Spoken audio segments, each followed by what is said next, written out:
Merging technology with traditional education is increasingly common in our schools, but today Catherine Ross explains a program bringing out-of-the-box thinking into the classroom. Imagine telling your 12-year-old self where you'd be in 30 years. I've imagined when I'm like 15 or 16 years old and thinking how I'm going to have a car and a job and all that stuff, but I haven't really thought about 30 years. And while so many goals have probably changed over time, hopefully some things have not.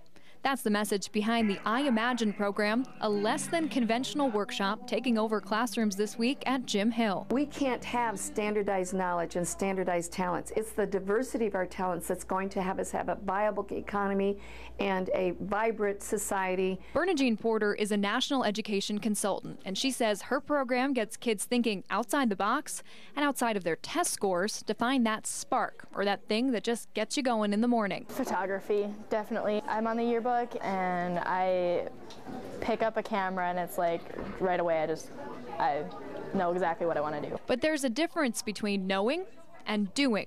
The I-imagine program is a multimedia experience where students visualize their future and create what Porter hopes is something of personal significance.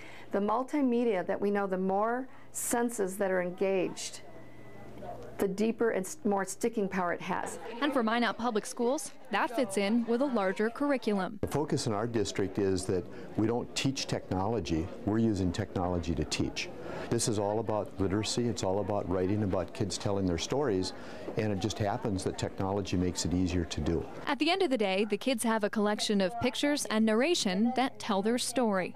But no matter what your spark is or how you express yourself, you don't know when those small things that don't seem important or practical to other people manifest themselves into things that touch other people's lives. So by finding that spark, hopefully 30 years down the road, they haven't just found literacy in the classroom, but rather, they've also learned to read themselves.